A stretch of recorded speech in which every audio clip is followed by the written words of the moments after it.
Asibingeleleni emakhaya, sibingelele bonke ababukayo. Ngihlezi nodokotela phambi kwami la. Ubazozethula izibongo zabo kanti uhlezi noMAFOHLA, umprofethi uMAFOHLA. Omunye ke uyazi ukuthi uMAFOHLA usanda kumukela isikhoma sakhe sabantu abadala sokusebenza abantu. Amanye amadoda lana angiqeqeshile yangikhulisa kokunye nokunye. Asinibingelele madoda ninjani bodokotela. Angiqale ngayo Dr. Mkhulu. Siyaphila. Yes. Siyaphila zwethu. Abantu mhlawumbe ngafuna ukwazi ukuthi bakhuluma nobani sisabingelela nje. UDr lo uXULU isibonge endaweni yaseMbazwane. Kunjalo. Imbazwana nje iseduze samangozi. No, eMbazwane edrobheni straight mawubamba umgoqo oyejozeni ngidumile nje kakhulu. Ngidume ngokuqhineba kakhulu kodwa ke ngoMr XULU. So ngiyatholakala kakhulu uma ufika edrobheni eMbazwane usho umntwana omncane mothi ufuna uDr Qhineba awu uyothatha kubeke. Kulungile. Siyabonga baba. Asize baba. Yebo baba. Niyaphila Dr. Mkhulu? Siyaphila baba ninjani? Awusikhona. Yeah. Bingelela ngosiyami abantu bafuna siyabingelela zwede undlela lo khona la kwaNongoma. Okay. Ya okuwukuthi nje ke cha siyaphila kakhulu okuningi akukho izinto ezikhona yikho ukuthi ke siyafisa ukuthi impilo iqhubeka abantu bephile. Akulungile. Ngicela lesikhathi sami esincane kangaka ngicathi imizuzu sami incane kakhulu siphakathi la sikhuluma nabantu. Bantu ngicela nibeke indlebe nalo ophekayo ngabe sapheka alalele nje sikhuluma nabantu. Sibona izinto zabantu ziyabheda la ngaphandle nje into zabantu ziyabheda akulungi lutho. Omunye uzabuza ukuthi kazi mina senyosizakalaphi ngoba sengikhokhile ngithemba athi umunye ngiphumene imali yokugcina kuyibrocard yami ngazama ukulungisa impilo yami ayilunganga. Bathi angihlabe ngahlaba, bathi angiphehle igobo ngaliphehla, bathi angigeze idalwa ngayigeza kwangalunga. Konjwa umuntu ozama ukulungisa impilo yakhe ingalungi ngizoqala ngawe Dr. Yipi into evamise ukumvimba ukuthi le into akayilungisa zingalungi? Yeah, Mr. Zwide ikakhulukazi ma ukaye efike umuntu ekhala into eyinjula ekayibe inkinga kakhulu. Idlozi elibi. Idlozi elibi leli liyinkinga ngoba lihlula muthi osuku ungaqondene naledlozi elibi. So ke into professional ekwazi ukuphazamisa ezinye izinto ekufanele zikusize kuze kubuse yona empilweni. Uthe yini le ephazamisa lapho? Umdliwa kwesinye isikhathi ngokwesishangane le esishanga kwasoshangane bayibiza sipokwe bathi sikhoma sipokwe kusho ukuthi bathi bebamba isipokwe. Okay, shikhoma sipokwe. Okay, siyabonga siyabona ukuthi lazo hamba sifune nezilimi la shikhoma sipokwe ngosishangane. Babundlela ngokukwazi nangokukhula kwakho nangumuntu usehambile inyanga kasizakala wayabafundisa kasizakala into esesathatha intambo ayibulale yini emvimbayo? Njengoba uDokotela uXULU ekhuluma nje ukuthi isikhathi esiningi ke kube yesisipokwe. Thina ngokwethu ke sithi ke umdliwa idlozi elibi. Okuwukuthi kuyenzeka thina njengabantu abakhulela emakhaya kuyenzeka ukuthi idlozi elibi ukuchaza nje kancane ngokomdliwa ngokwedlozi elibi lokho kuthiwa isipokwe. Kuyenzeka ukuthi isipokwe kusuke kuyothenga umuntu ngabe uyothengwa ethuneni ngabe umuntu owafayo bemthenge lo muntu ukuba akaphile kuwaphile nawe abheke izinto zakho zonke ngendlela yokuthi noma ngabe uthintana ofuna ukuyithinta ingenzeki. Ube nayo inhlahla lotsholo kodwa makufanele ugane kungaganeki.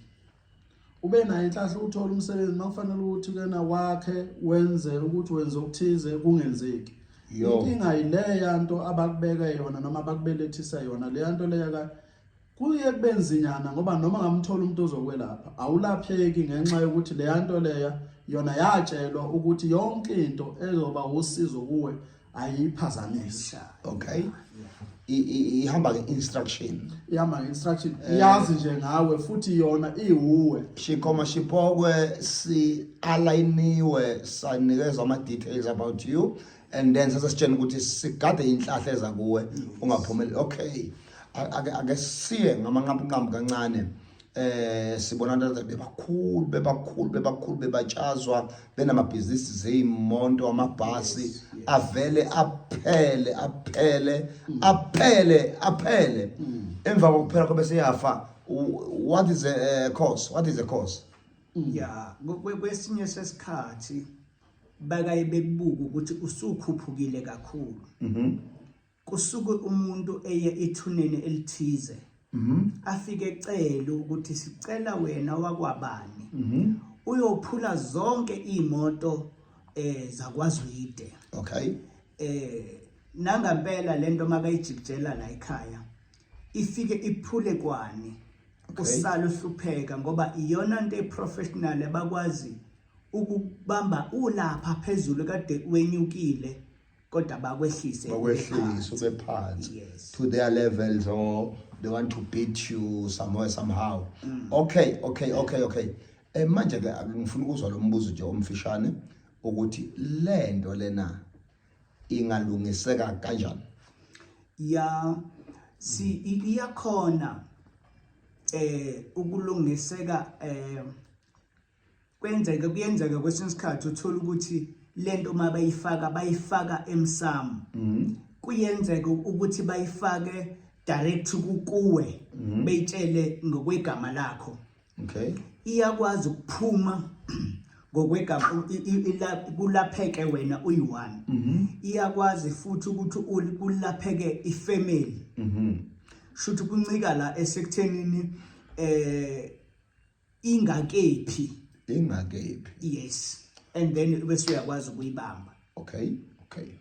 Shuthi umuntu yakwazi ukulapheka nga1 or group ye family ngasebenzeka. Asambe nithe kumuntu othini khona umuntu ohamba uyohlola njalo bamtshena did you for likes like is mine mabeshayilimi bese bethi unamanzi amnyama. Yes. Bathini mabesho njalo? Yeah, amanzi amnyama kusuke kukhona umuntu kwifamily oye waphendula idlozi wathatha inhlabathi zamathunzi. Okay. Wenza ukuthi idlozi lisebenzele yena. Yebo. Amanzi amnyama kushiwo lo muntu loyo. Kushuthi uwona izinto zefamily kodwa ufuna sibheke kuyena. Wona izinto zefamily ufuna ibheke kuye. Yes. Abanye abantu behlupheka. Yebo.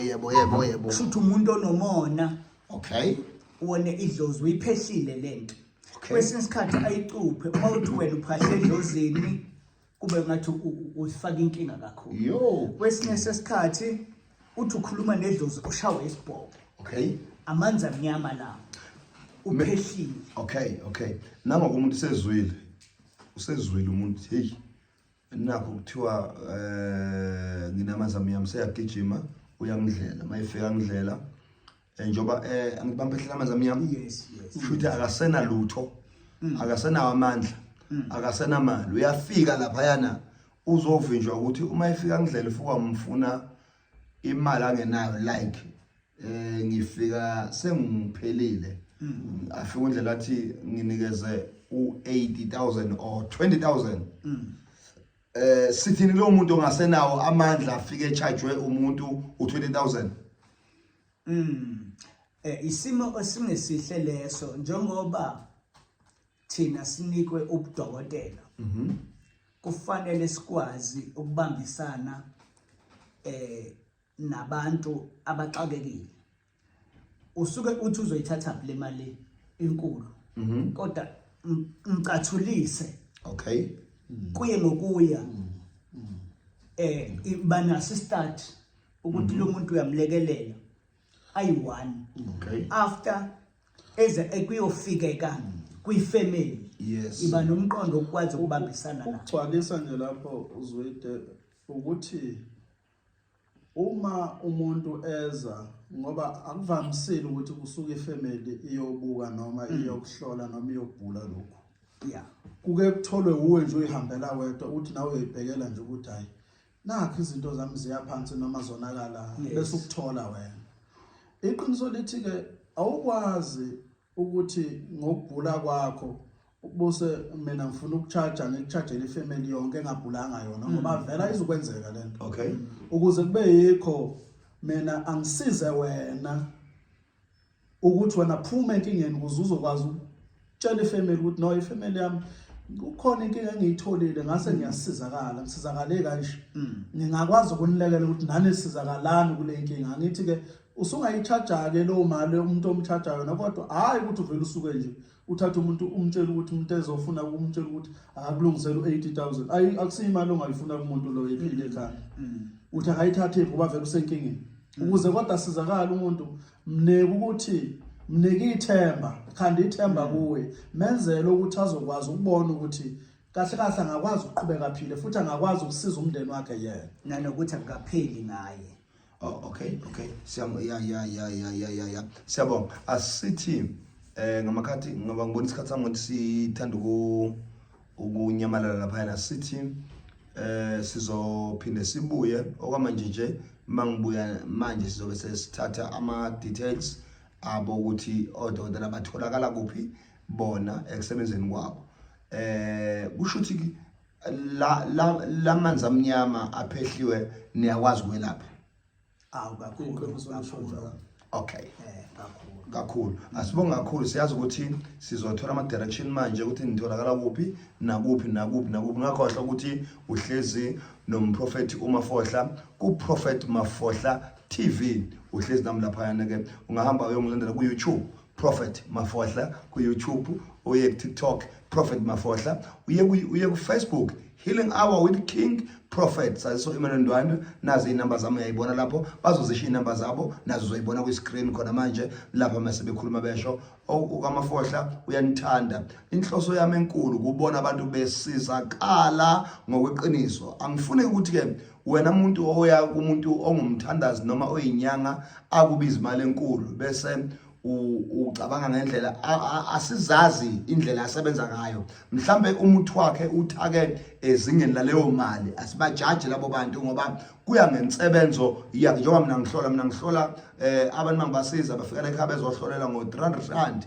angithi omunye uhlola ngo50 rand omunye asifanana ngithi nempilo yethu ayifani nendlela esikuza idolobha alifani. Thothi lendlu mina ngihlolela kuyo njengoba ngisube semadrobha thothi indlu engiyirent 50,000 angikwazi angizofana ngomhlolela ngo50 rand ekubeni kumele ngiqhubeke ngikhokhele irent kule ndawo. Manje asikwazi ukubajaja because asizazi idingo neindleko ukuthi yini cause yenze babiza imali enkulu. Kodwa nansi ke singabuye siyibuze bayasizakala yini pho emva kokuthi bathole leyo mithi.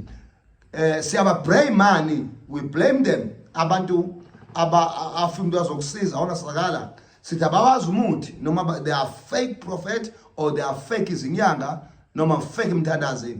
Never. Angifuni kusho njalo ngoba kuyenzeka thola ukuthi umuntu uyile enyangeni kanti kubheda edlozini lakhe. Inyanga yekuyo ayihloli noma mayihlola idlozi lakhe noma abathakathi noma leso sipokwe sivala amehlo omprofeti noma aleyo dokotela ukuthi angaboni inkinga yomuntu. Wena uyagijima uzobrema udokotela akakusizanga yangizwa. Isizulu sithi akulahlwa mbeleko ngakufelwa. Baningi abantu sikhule thina omkhulu bezama izalukazi zezama abantu bezama umuntu azosizakala enyangeni ye6 nakithi kunabantu abafika bethi bese ngizamile mase bebonga bethi besho kithi bese hey bese ngibahambile abantu futhi bakhona nathi abasho njalo kwezinye inyanga bethi ngaya kuMafohla ngangasizakala kodwa wafika wasizakala komunye umuntu. Kuya ukuthi isidalwa sakho sikusethele ukuba usizakala kuphi kodwa wena akulahlwa mbeleko yakho. Into ebalekile kuqala ake senze lento yokugeza lamanzi amnyama sibulale lomdliwa napho odokotela bakhona ukukusiza ukuba ibulawe lento iphele nya. Okay, siphamisa inhlahla yomuntu senza njani masiphakamise umuntu nangumuntu uphansi uyafisa ukuphakama sifuna umphakamisa aye phezulu noma simenze abe namabhizinisi noma simenze abe isikhulu simenza njalo umuntu.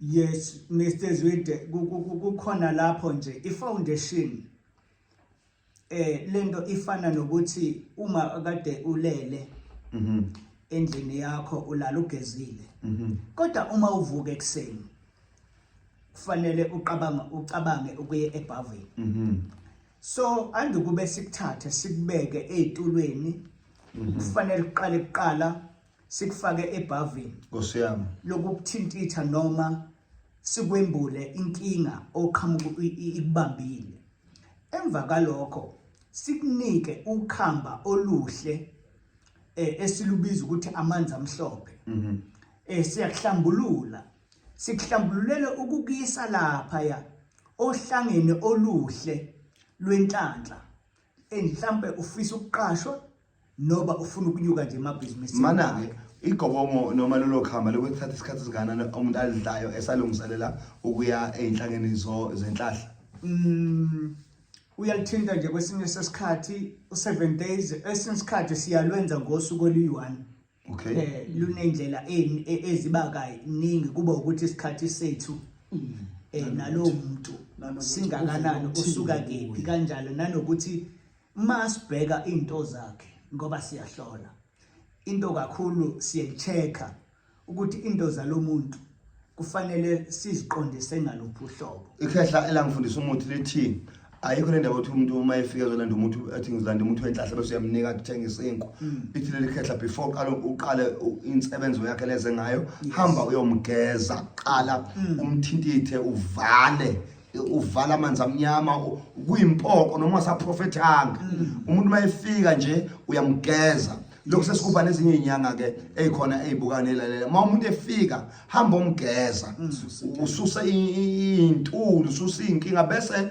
uzofaka ke okufakayo ungaqale nje umuntu nginenhlahla ke kuphilisa izinhlanya abantu abahlanya abavamisa ukufika umqala ngimthathe ngimgeze ngimenze bese ngiqala ngena enkingeni yakhe biyo emenze wahlanya ngoba amananga wahlanya nje khona into wrong emenze wahlanya enye iya include idalwa zakhe imsindo lesiphithiphithi abantu abadala bakubo asebesefuna ukuyiveza ukuthi bona kuyaphithizela kubona bayiveze kuye omunye uyaloya bamshaka ezilwane kuphithana ingqondo yabona omunye abulawa istress nje sakhe ishayeka ingqondo okay umuntu wonke sithini ke kumele njani agezwe qala before anikezwe inhlahla dokotela angiqale ngezansi bafuna ukuthola abantu bangithola phi ngilapha eMbazwane la ingakhele khona edolobheni eMbazwane kodwa nje ufika ubamba umgwaqo obengathi uyenyuka uye eJozini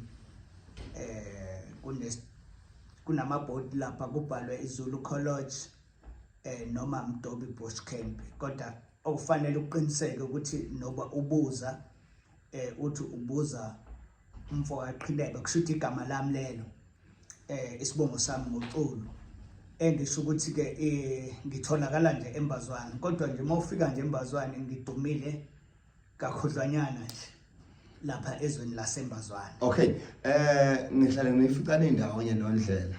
Yes ngifuna ukwazi yini enhlanzayo nobabili ya insizwa yakwaNdlela sihlanganiswa nje kakhulu ukuhlanganisa nokujula ukuthi abantu bangaphila kanjani. Okay ngoba acha nihlukana nihlale nindawonye and khona into mangidonsa umoya nje ngawe ngithola ukuthi wona mawuthwasa washiya ogobela bangakithi eSouth Africa waya ngaphesheya eMozambique kwakwenze njani babeni bogobela balanga kithi babe khona abogobela bangakithi kodwa umoya lo ophila kimi wawuphoqa ukuthi ngiyolungiswa ezweni langaphesheya eMozambique.